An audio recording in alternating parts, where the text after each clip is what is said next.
Category is surprise, surprise. The queens are asked to give a 2-in-1, or some people gave a little extra and then some, for their looks on the runway for the main stage. But the main challenge involves a Rusical, Rats the Rusical, where they must sing live, children, and give us a show. This actually was one of the best Rusicals I've seen. This was a great episode, a surprising bottom 3. Was it really? And a lip sync that we must discuss. Cue my theme music.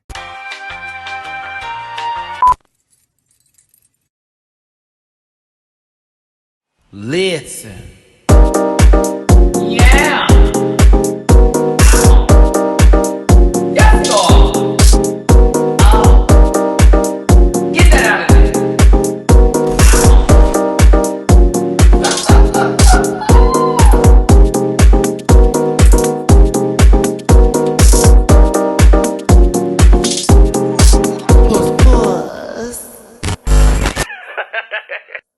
Hey everybody, it's your boy Matty Rants. Thank you so much for tuning in to the channel. Do me a favor and hit that like button, this one right here.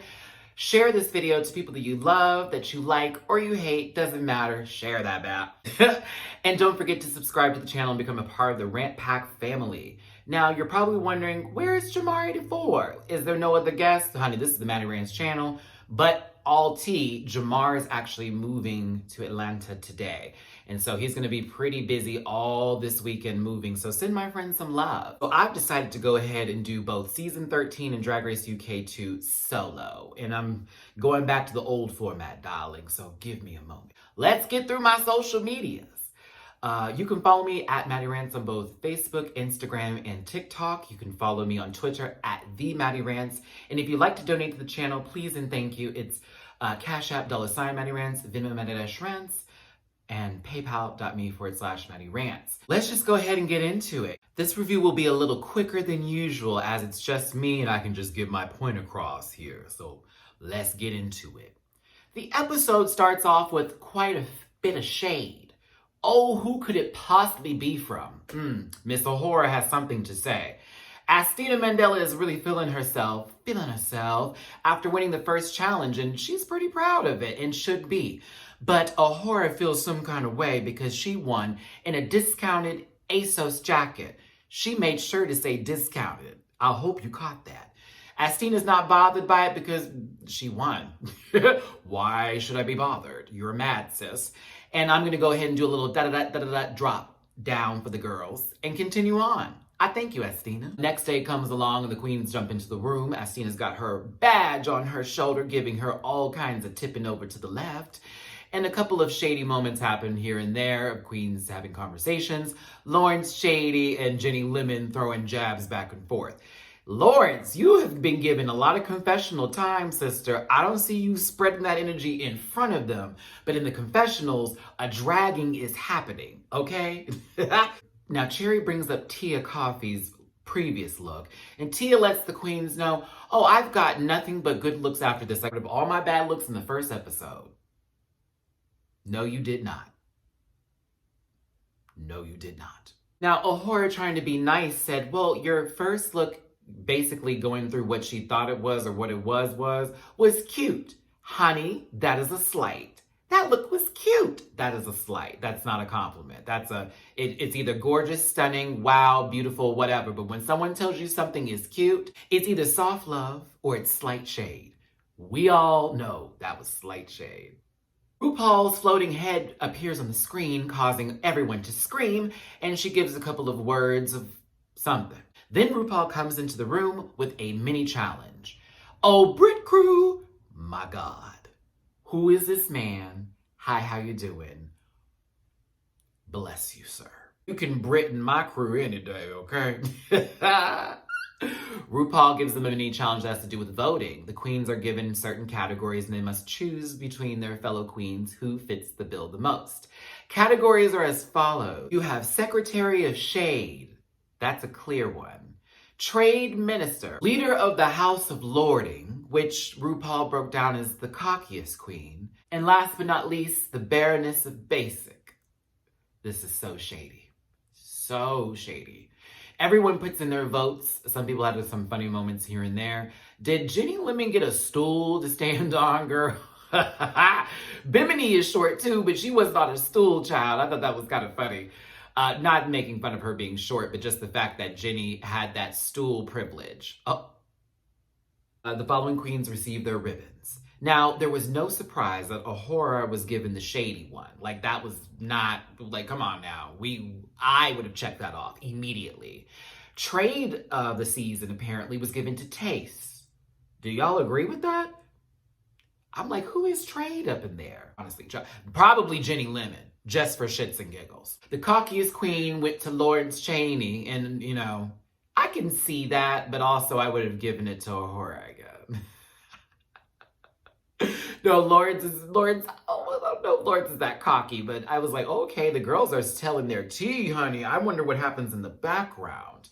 And then for the basic queen, Tia Coffee was the winner of that one. It's perfect. I'll keep it basic. You did, queen, on that runway. We will get there in just a second, because I don't know what was that. I don't know what that was given. After all this fun stuff with the mini challenge, RuPaul gives them their main challenge, which is Rats the Rusical. Jazz! The queens must perform live singing, live choreography, all of that good jazz on the stage to a play on Cats, the musical, not the movie. Not the movie. We don't need to go through Jennifer Hudson and that horrible CGI fur and all of No, ma'am. But since Tia was given the basic bitch award, RuPaul gave her the power of choosing the roles. I will give Tia Coffee this. I felt she was very fair in her decisions on who she was picking to be placed in their roles, because she wanted it to sound good, not to screw someone over and make it shady, because Lord knows we didn't need to see a whole Rusical of queens not doing well. We only saw about 3 of them. Everybody was assigned specific roles. Some people got the roles that they wanted. Other people were assigned based on what Tia thought would work well with the talents they were given. I do want to give Ellie Diamond some love, because when it came to her saying, I can dance, I can do a little dip, she didn't say death drop. She didn't say shablam. All things that are RuPaul's Drag Race made up to describe a ballroom term. Dip is the appropriate term for that drop that the girls do in the midst of the 5 elements of voguing. So when I tell you I was proud of you, Ellie Diamond, for saying dip, you had my full snap, sister. You had my full snaps. I gave her the role just because she said it correctly. I was like, oh, put her in there. Now, the part with Veronica and Cherry Valentine was a hoot, because when Veronica was giving her vocals, I didn't take that as her singing well. I took that as her as taking something very thick and heavy up the rear. Oh, I was like, oh, so sis, did it get to the second cave? What's going on there? Now, Cherry was like, so I can do this too. Ahura seemed to want to be in the midst of this, because she was like, well, I've seen Cherry perform. And y'all know what I'm talking about. This thing jumped herself into that and didn't need to be in it, period. That's why you were given dysentery. Veronica got the role, and we're very glad that she did, because we saw how she did that role perfectly. Anywho, everyone got their roles, everyone was assigned, and now it's time to go to the stage. Michelle Visage was the vocal coach, where they went over their vocal rehearsals. I think Michelle gave a lot of good advice. What is that, track number 9 in the Bodyguard soundtrack? I hope it's not 7. But Michelle gave really good critiques. And again, enunciations, projecting, and opening up while you're singing is really important, especially on the stage, because everyone has to hear what you have to say. Now to choreography. Ooh, Jesus. Who are these men? As a matter of fact, fuck it. I'm moving to the UK. I gotta find some way to get out there, because if that's what y'all are presenting out there, if that's what you are making, I want to be a part of it. Like right now. I'm tired of having my heart broken in the USA. Some people did really well with their choreography. Tay certainly was slaying her choreo, but I want to get to Lawrence Cheney, who was having a little bit of trouble and got very emotional on the stage. Y'all, you have to understand here, when someone is put in a situation or an element that they're not the best at, but they're very good at everything else, and they have so much confidence in it, but that one thing that they know they're not too good at, it can wreck a person's feelings, especially when the stakes are high. So I could understand Lawrence being upset, but I also was with Taste, where it's like, girl, this is week 2. And you already crying? Well, listen, sister. Get to Drag Race Season 13 and be told you're going home after the first episode when you just lip-synced within 5 minutes of your arrival. Then we can talk about people being upset. I did appreciate the queens clapping on Lawrence, giving her some encouragement, because that's always nice to see. And again, this is a sisterhood and everyone has to work together eventually, but only one person can take the crown. Back in the workroom while the queens are getting ready for Rants, the Rusical, there is some sort of tension sexually between Tace and Ahura. Okay. That's going to be a storyline for a few episodes. There you go. Excited.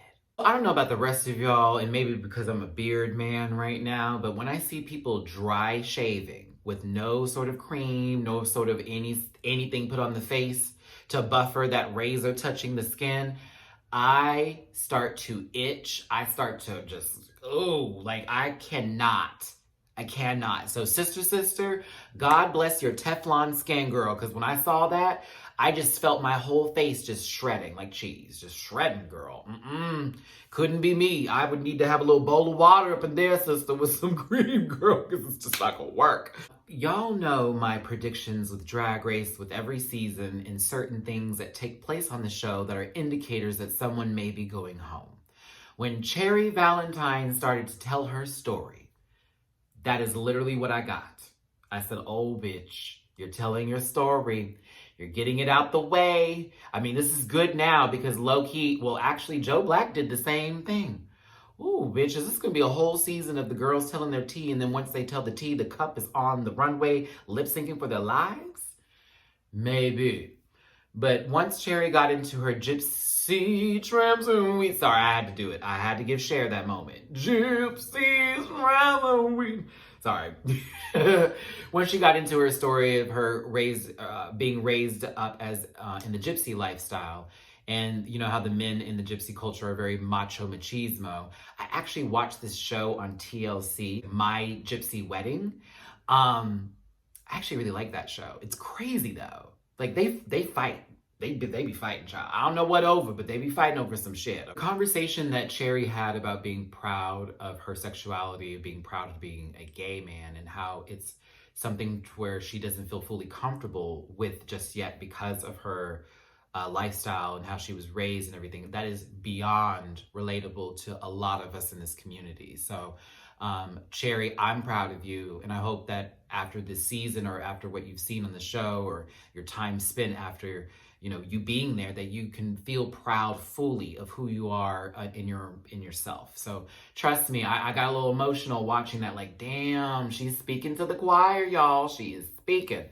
So I hope that's gotten better for you, Cherry, but I definitely felt where you were coming from in that moment. And in reality, you shouldn't live your life for other people. I know that for certain because I spent most of my 20s living my life for my father and basically basing my life off of, well, I can't be too gay in front of him, and I can't do this around him, and I can't do that around him, and I don't live that way no more, baby. I am Matty. Hear me roar. Let's go ahead and get to the judges, Rants the Rusical, and the surprise runway. Rupaul, I did like this look. The stockings were light, but I like this look, and I love when Rupaul shows some legs, okay?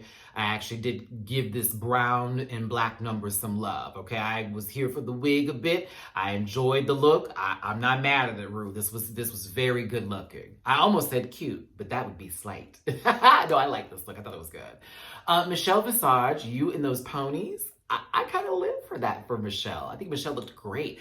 Alan Carr, what a refreshing sight to see. Again, I'm so used to Ross and Carson that I love seeing Graham and Alan. Alan Carr, you did not disappoint this episode. And special guest was Sheridan Smith, who is like an actress. I believe she's been a presenter, been on a lot of good shows. I was doing a little research before I got on here about who she is, but I liked her just from judging, so I will be looking up more stuff on Sheridan Smith. She was fun. She was good too, and a good balance between Alan and Michelle's critiques, because RuPaul was sort of like just not saying stuff for the most part for judging.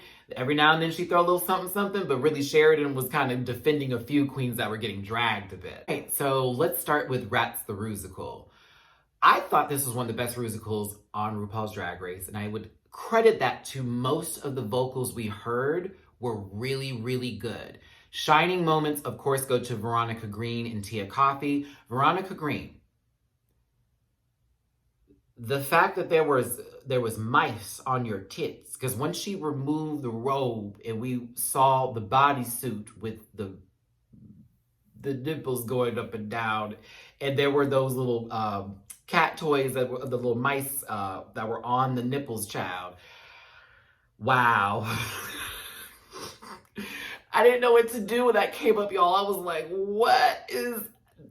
It's amazing. I think Alan Carr's description of it was probably the best, where it was like, that's amazing, but I was disgusted at the same time. I thought that was crazy, but brilliant. I thought Tia Kofi did a really good job too. I don't know about the rest of y'all, and you know I don't know about the rest of you, and you know I'm a South Park fan. But when Tia Kofi came out and then ripped off the back and he saw the ear, but that reminded me of the Mrs. Garrison episode when Mrs. Garrison's penis was attached to the rat. And they were like, I gotta get my penis. It reminded me so much of South Park in that moment, but it was really funny. It was well thought. I thought that Sister was actually doing a pretty good job considering the group that she was in. I did feel underwhelmed by Cherry, but it wasn't like a severe underwhelmingness. It was just like, okay, it's a group of three. Lawrence was actually funny, and while Lawrence may not have been crisp with the choreography, I thought Lawrence's isms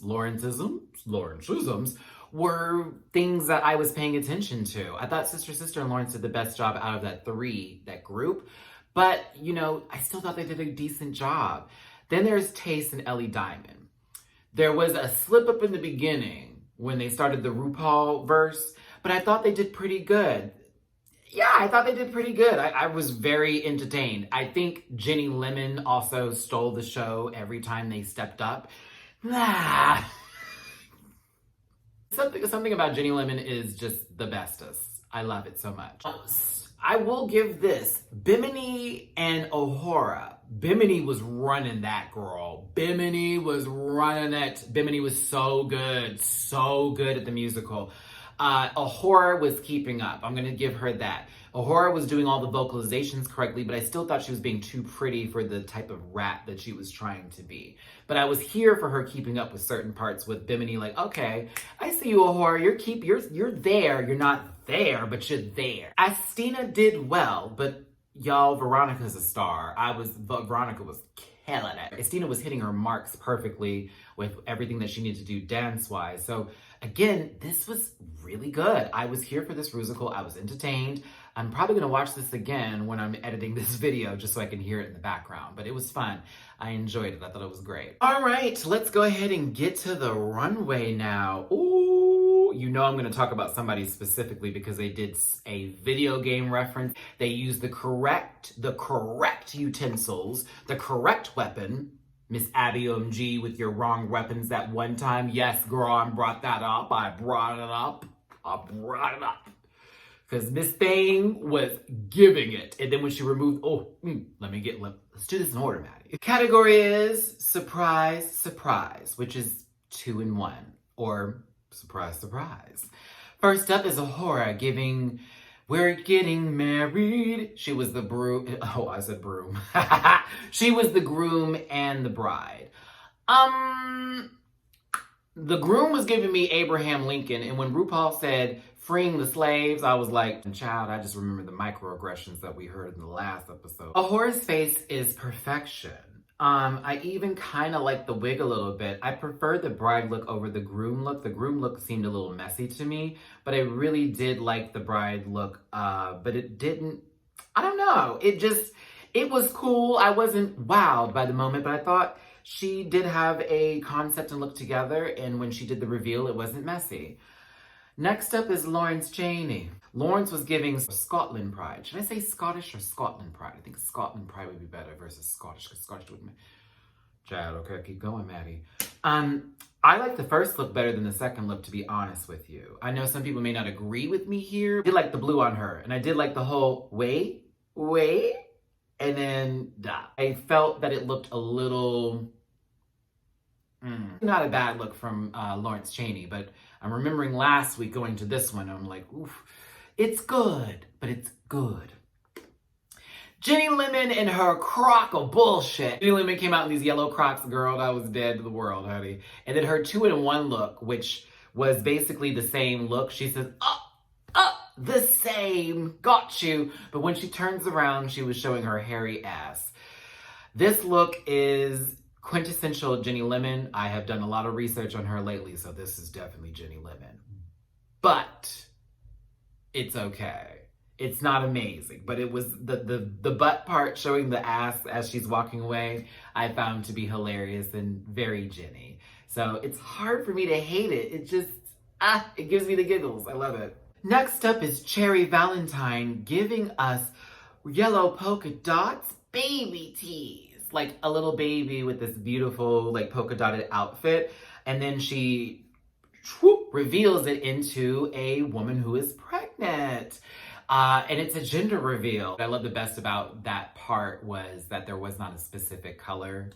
And again, it also represents those who don't basically put themselves in a gender box, okay? So I lived for that for Cherry. I thought this was a cute look. It's cute. That's not shade, it's cute. It's cute. I wasn't wowed, but I thought it was cute. Mm-hmm. Next up is Tia Coffee. Oh. Okay, the first look, I was like, okay, this is funny, ha ha ha. It's this moment. I didn't know if she was trying to give King Kong or something, and I thought she was gonna like switch into, you know, Jane or some shit. No girl, not this dress, no girl. What, this transformation, and you were trying to give a flamingo dancer? Who, what? You gave me cheap street, okay? Like, if I'm gonna see her on the corner, she better not be asking for more than $20. Like, that was what I was given. Plus that wig, Michelle hit the nail on the head. You literally took it out the bag. Never combed it, never brushed it, never teased it, nothing. Straight on and go. It was a chop. It was a chop, Tia. I love you, sister, but I didn't want tea or coffee. Ooh, Ellie Diamond is next, and damn. Okay, Ellie did three looks, bitch, and they were all themed to the Wizard of Oz. She starts off as a scarecrow, whoop, switches into the Tin Man, whoop, switches into the Cowardly Lion. I thought Dorothy was coming right after that. I didn't know what was about to happen. Now, while this is all the same silhouette of a dress, you know what I mean? Like just a quick, change off. The way it was presented was very well done. I was really entertained by it. I loved it. Ellie Diamond's face is still amazing. I love a good high wig like that. Puss. I thought this was everything. Ooh, and the tail at the end with the Cowardly Lion. Yeah, that was it. That was it for me. I love me some Ellie Diamond. I thought it was everything. Next up is Astina Mandela. Oh my God, bitch. Okay, first of all, let's talk about this. Because when it started out, it's just a black cape covering this lady, okay? So it's dark lady, whatever you want to do it, right? That's not really a 2-in-1 to me. However, we could consider it one once she had ripped it off, or I could just say that I don't care because she referenced Melina from Mortal Kombat and did it correctly. I was here for when the mask was dropped and we got the actual Melina nastiness of, how it was with her. Mama, go into the backstory of Mortal Kombat. You'll get the tea on what happened with Miss Melina. But yes, bitch. Y'all can call it basic. I call it a ode to a video game that I love so much. So I'm always here for the girls that do cosplay stuff, and I'm here for Miss Mandela serving Melina teas. What would have been better, in my opinion, if I were to give this a critique, just for me. What if she had it like paneled, right, with the bathing suit that she was wearing, or the costume from Melina, and it went from pink to blue, and then she put through the knives and then pulled out a fan and became Katana. That would have been the tea. Or it went from pink to green, and then she was Jade, and she found a staff, or she had one hiding in the back somewhere. I don't know. I would have found that to be better for the 2-in-1, but she still did Mortal Kombat, and I give her her coots. Next up is Sister. I didn't hate this. I mean, okay, the pattern is definitely 1970s wallpaper down, but I liked her presentation with this look. I do want to ask though, because I know that's probably like a skin, it's like one of those bodies. It's like one of those bodysuits you can wear that has like the tattoos all over it to get the feel like that she's fully tatted. I thought that was kind of cool. At first, I thought that was her actually being tatted. I was like, girl, is she tattooed down? No, we saw her getting ready before. But I thought that was kind of cool. And it goes from this housewife moment or this suburbia dream, as she sort of described it, to this sexy, slutty, just nasty lady who loves to do things. When she took the wig off, though, I was like, okay, wait, what happened? I wasn't mad. I just was like, well, what happened? But I did like this look. I actually like this look from Sister Sister. Veronica Green. Veronica, I think you're my favorite on the runway this week because of the presentation alone. But mama, that wig line, did you have a forehead? What happened? I thought your wig was eating you, sister. I was like, what is going on here? It was down low, bitch, okay? Not that your wig was undercover. Veronica Green comes out in this Housewives number. I actually thought it was a really good look. Drop the cookie pan, y'all. And it was like, oh, what's about to happen here? And it was loud, too. I was here for the jarring effect. And then dropped her wig.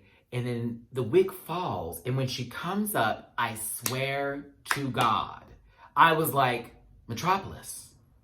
It's Metropolis. Down, girl. I was like, oh my God, she's giving that robo tease. Oh, everything. It was everything. It was everything. I was here for it. I say that a lot, but I'm saying it because it deserves it. Veronica, that was nothing green, bitch. That was gold, sister. Platinum even. Next up is Taste. Now, Taste, you are beautiful, stunning, and gorgeous.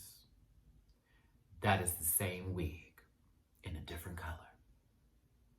But it's a big wig. It's a nasty good wig. Oh, yes, God. Oh, yes, it is. But girl, you took off a coat to a bodysuit. That's that. A coat to the bodysuit with a black corset underneath. That's low-key basic. You look good though, and your makeup was stunned. The blood capsules made no sense. None whatsoever. What was that for? I really didn't get that.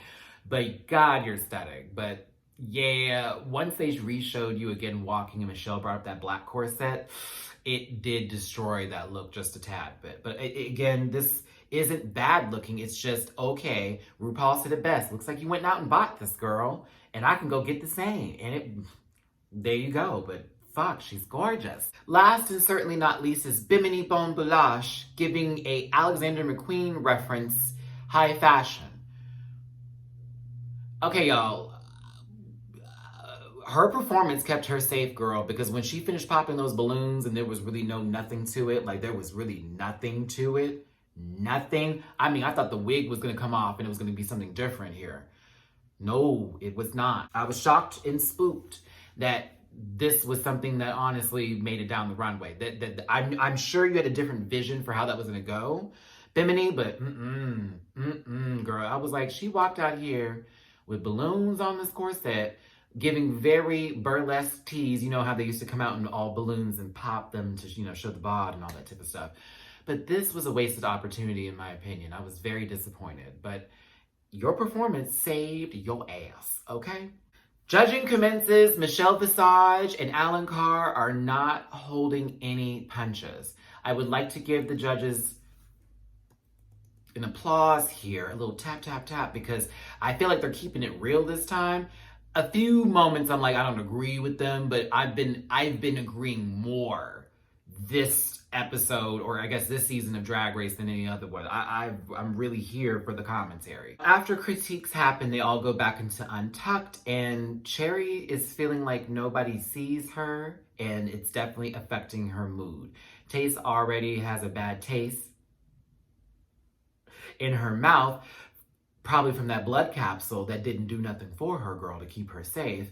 And that, okay, I did my best, but of course I sort of agree with the judges and what's going on.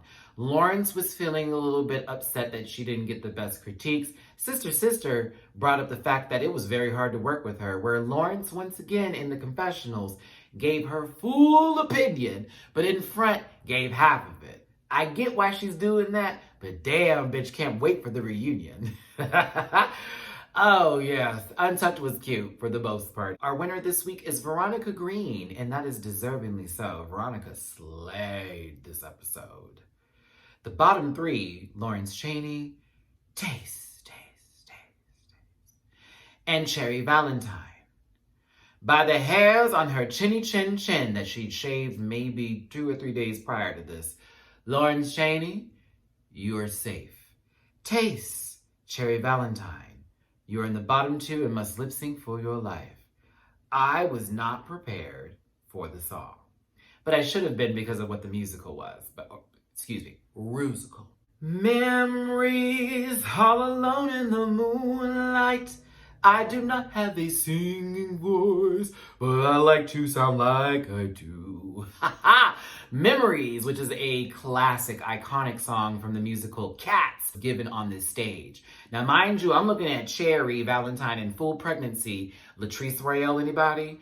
Aretha Franklin. I thought for sure Mama was going to be giving like, oh, a situation happened with the pregnancy and now it's memories. I was hoping Cherry would give that. I did not get that from Cherry. I got Cherry lip syncing, but I didn't get the emotion I needed to get from her. Taste, you won this lip sync for the face alone and because you actually utilized the stage. Cherry was kind of in one position. Taste was like down and then up. Everything with the face, it was all centered and constructed. It was so well done. Now, could this have been done differently? Absolutely. But I thought that Taste did the job. Did the job and then some to me. Girl, every time that close-up happened, cameraman knew what he was doing and so did the editing team. Woo! Focus here. Because that face was severe, girl. Every time she was saying something in a moment of the song that had some seriousness to it or some sort of like emotional pack to it. Taste was so good at just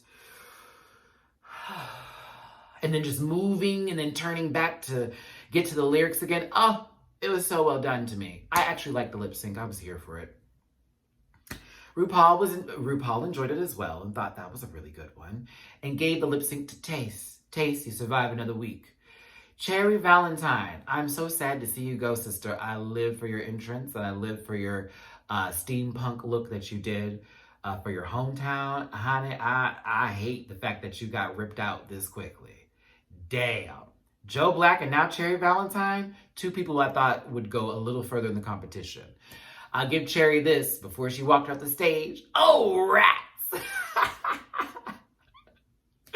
That was great, Cherry. Thanks for, listen, I live for you, sister. I'm following you on Twitter. I'm following all the girls on Twitter, actually. But Cherry Valentine, you are great. Please don't let this moment define anything from you. And when she said, I will never have anybody overlook me again, I was like, that is the tea, sister. I loved it. All right. That's the end of episode 2. Thanks so much for tuning in, everybody. Again, Jamar84 will be back next week to join me with the reviews here. And yeah, you'll see me tomorrow again for Drag Race Season 13's episode 4. All the queens come together now when we finally get to an elimination. Wow. All right, everybody. Thanks again for tuning in. Hugs and kisses. My best love and wishes. Don't forget to hit that like button, share, and subscribe, and donate to the channel if you can. I'll see you next time.